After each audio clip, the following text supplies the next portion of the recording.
I fancied that I still heard faint moans, and imagining that the unfortunate jeweler might not be quite dead, I determined to go to his relief, by way of atoning in some slight degree, not for the crime I had committed, but for that which I had not endeavored to prevent.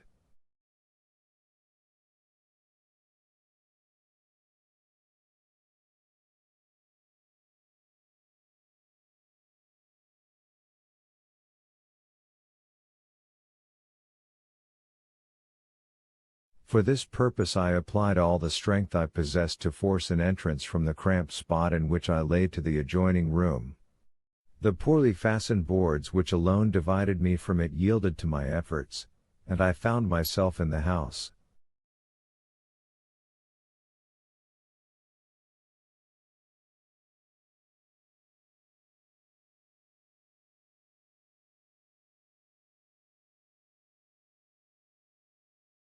Hastily snatching up the lighted candle, I hurried to the staircase. About midway a body was lying quite across the stairs.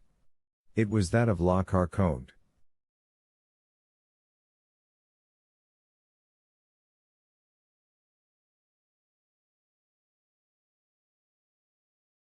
The pistol I had heard had doubtless been fired at her. The shot had frightfully lacerated her throat, leaving 2 gaping wounds from which, as well as the mouth, the blood was pouring in floods.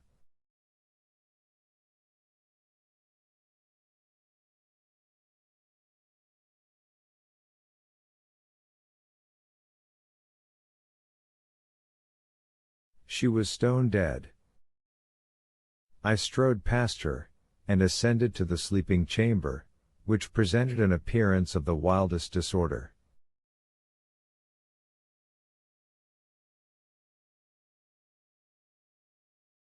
The furniture had been knocked over in the deadly struggle that had taken place there, and the sheets, to which the unfortunate jeweler had doubtless clung, were dragged across the room. The murdered man lay on the floor, his head leaning against the wall, and about him was a pool of blood which poured forth from 3 large wounds in his breast. There was a 4th gash, in which a long table knife was plunged up to the handle.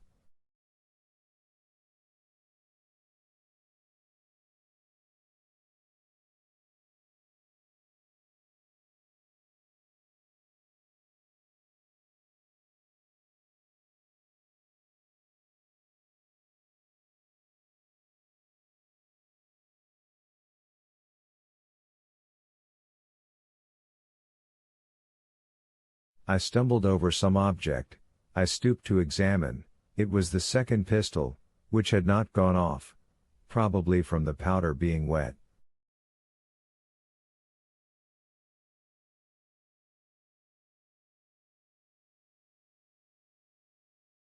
I approached the jeweler, who was not quite dead, and at the sound of my footsteps and the creaking of the floor, he opened his eyes, fixed them on me with an anxious and inquiring gaze, moved his lips as though trying to speak, then, overcome by the effort, fell back and expired.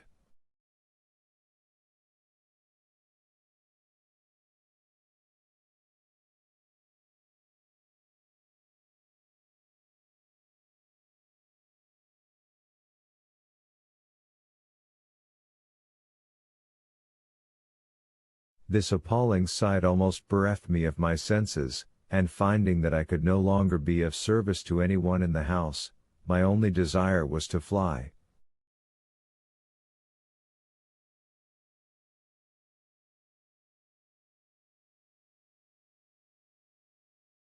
I rushed towards the staircase, clutching my hair, and uttering a groan of horror.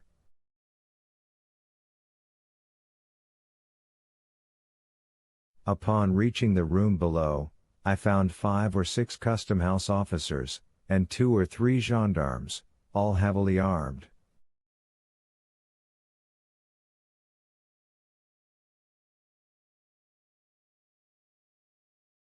They threw themselves upon me. I made no resistance. I was no longer master of my senses.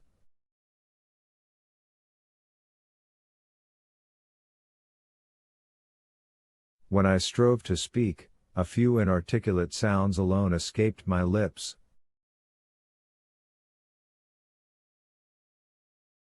As I noticed the significant manner in which the whole party pointed to my blood-stained garments, I involuntarily surveyed myself, and then I discovered that the thick warm drops that had so bedewed me as I lay beneath the staircase must have been the blood of La Carconte.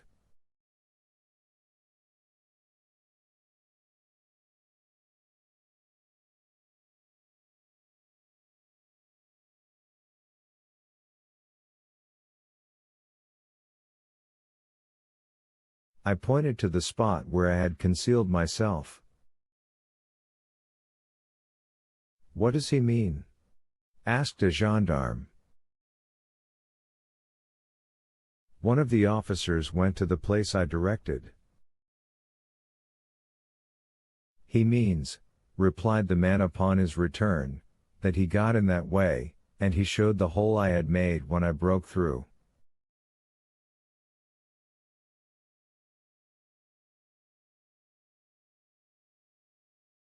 Then I saw that they took me for the assassin. I recovered force and energy enough to free myself from the hands of those who held me, while I managed to stammer forth, "I did not do it."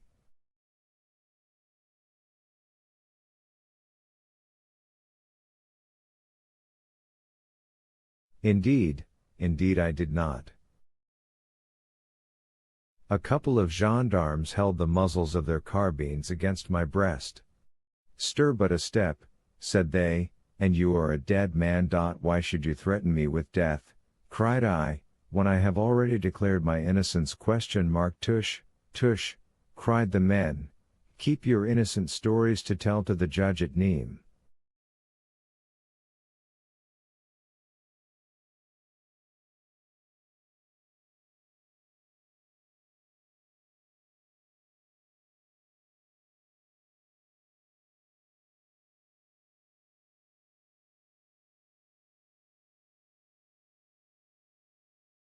Meanwhile, come along with us, and the best advice we can give you is to do so unresistingly.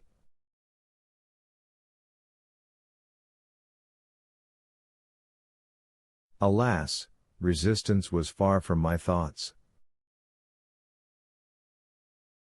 I was utterly overpowered by surprise and terror, and without a word I suffered myself to be handcuffed and tied to a horse's tail, and thus they took me to Nîmes.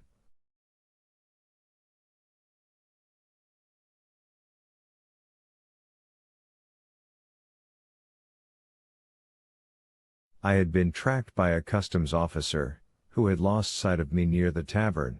Feeling certain that I intended to pass the night there, he had returned to summon his comrades, who just arrived in time to hear the report of the pistol, and to take me in the midst of such circumstantial proofs of my guilt as rendered all hopes of proving my innocence utterly futile.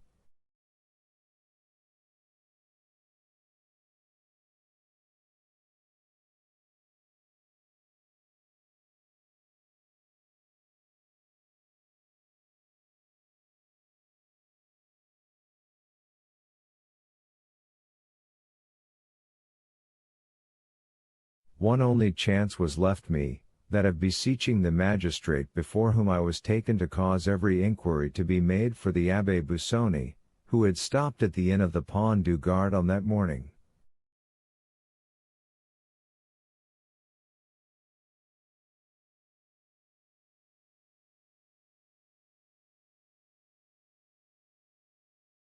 If Caderousse had invented the story relative to the diamond, and there existed no such person as the Abbé Busoni, then, indeed, I was lost past redemption, or, at least, my life hung upon the feeble chance of Caderousse himself being apprehended and confessing the whole truth.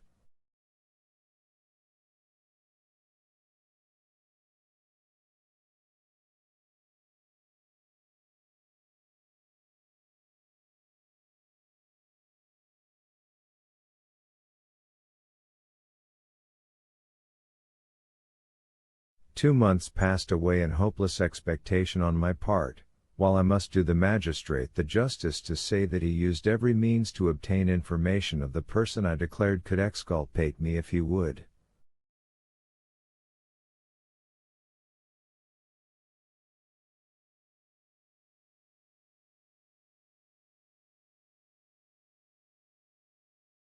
Caderousse still evaded all pursuit, and I had resigned myself to what seemed my inevitable fate.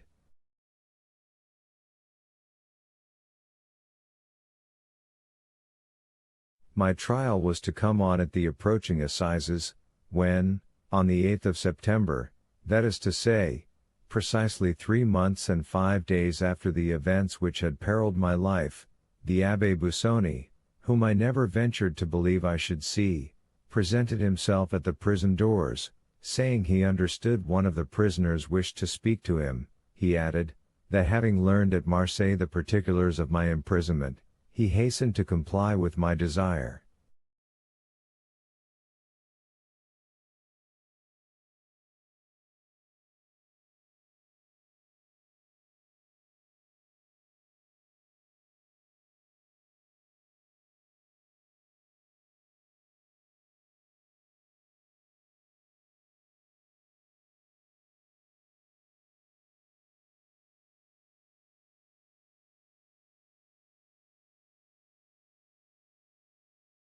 You may easily imagine with what eagerness I welcomed him, and how minutely I related the whole of what I had seen and heard. I felt some degree of nervousness as I entered upon the history of the diamond, but, to my inexpressible astonishment, he confirmed it in every particular, and to my equal surprise, he seemed to place entire belief in all I said.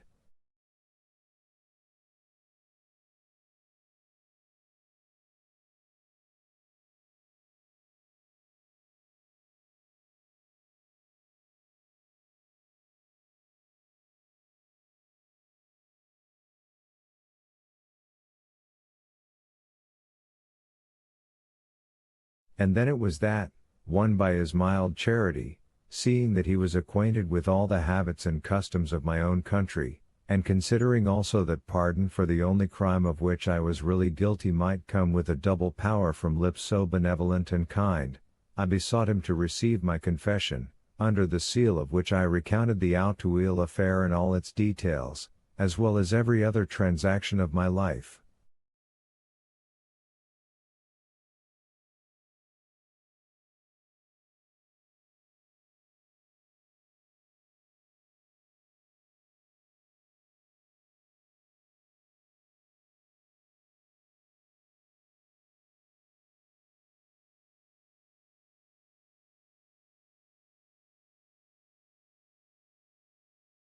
That which I had done by the impulse of my best feelings produced the same effect as though it had been the result of calculation.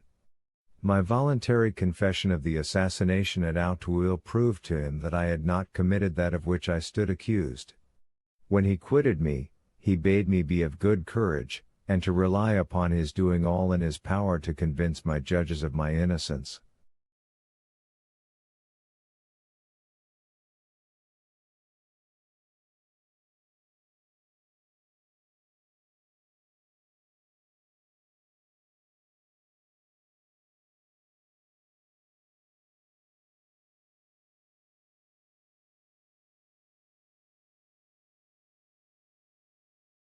I had speedy proofs that the excellent Abbé was engaged in my behalf, for the rigors of my imprisonment were alleviated by many trifling though acceptable indulgences, and I was told that my trial was to be postponed to the assizes following those now being held.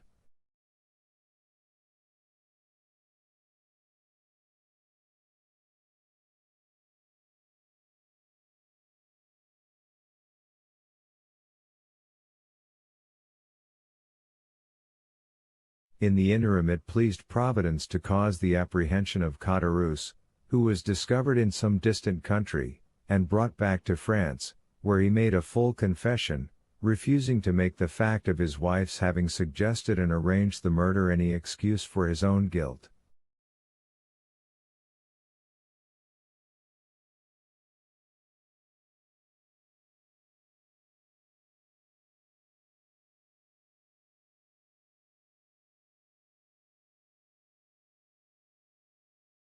The wretched man was sentenced to the galleys for life, and I was immediately set at liberty.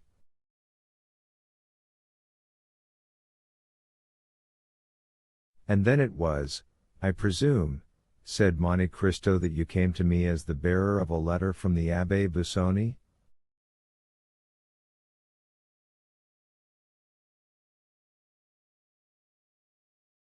It was, Your Excellency. The benevolent Abbé took an evident interest in all that concerned me.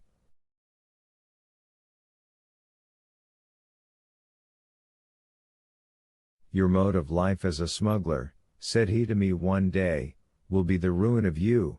If you get out, don't take it up again. But how, inquired I, am I to maintain myself and my poor sister?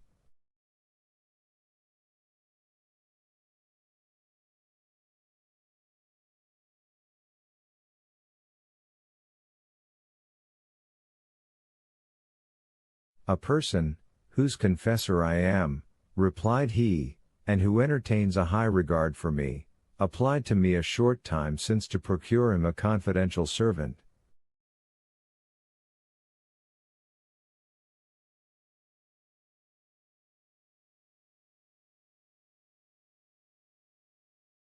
Would you like such a post?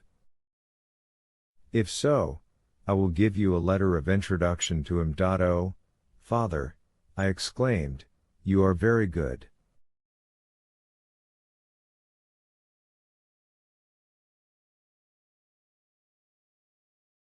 But you must swear solemnly that I shall never have reason to repent my recommendation.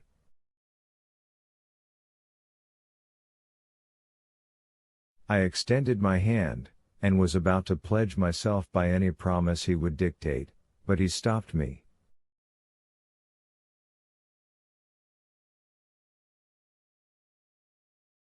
It is unnecessary for you to bind yourself by any vow, said he. I know and admire the Corsican nature too well to fear you.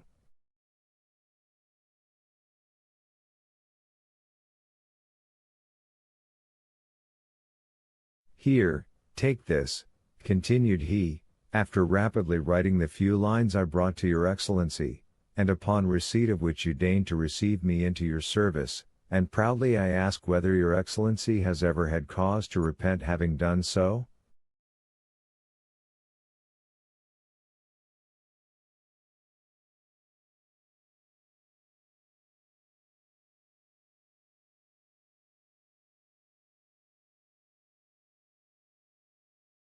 No, replied the Count, I take pleasure in saying that you have served me faithfully, Bertuccio, but you might have shown more confidence in me.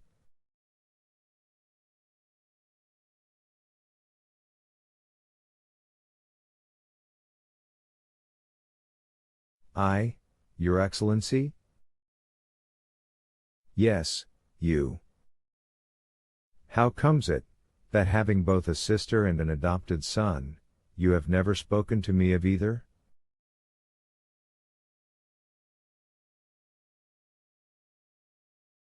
Alas, I have still to recount the most distressing period of my life.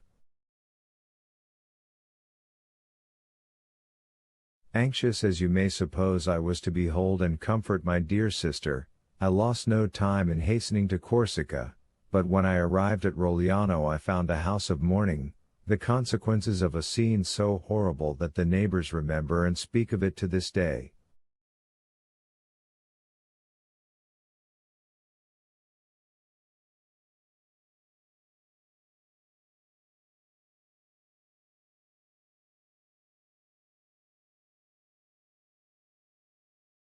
Acting by my advice, my poor sister had refused to comply with the unreasonable demands of Benedetto, who was continually tormenting her for money, as long as he believed there was a sou left in her possession.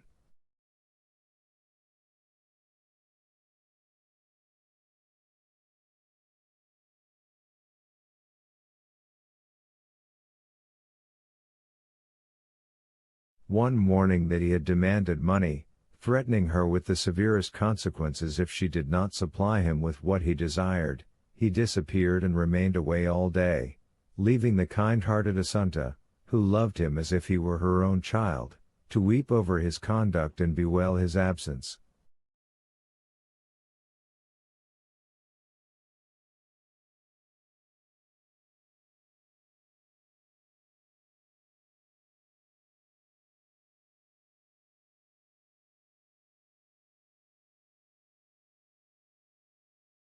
Evening came, and still, with all the patient solicitude of a mother, she watched for his return.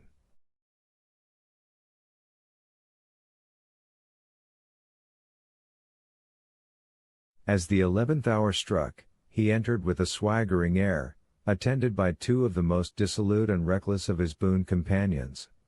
She stretched out her arms to him, but they seized hold of her, and one of the three, none other than the accursed Benedetto, exclaimed, "Put her to torture and she'll soon tell us where her money is."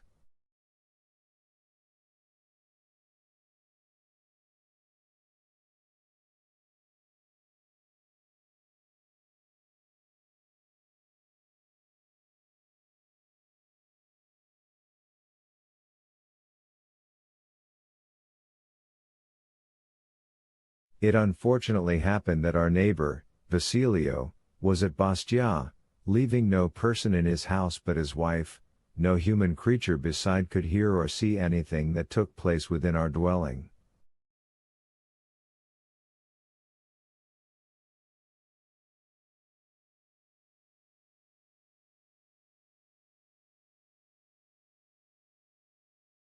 Two held Pora Santa, who, unable to conceive that any harm was intended to her, smiled in the face of those who were soon to become her executioners. The third proceeded to barricade the doors and windows, then returned, and the three united in stifling the cries of terror incited by the sight of these preparations, and then dragged Assunta feet foremost towards the brazier, expecting to wring from her an avowal of where her supposed treasure was secreted.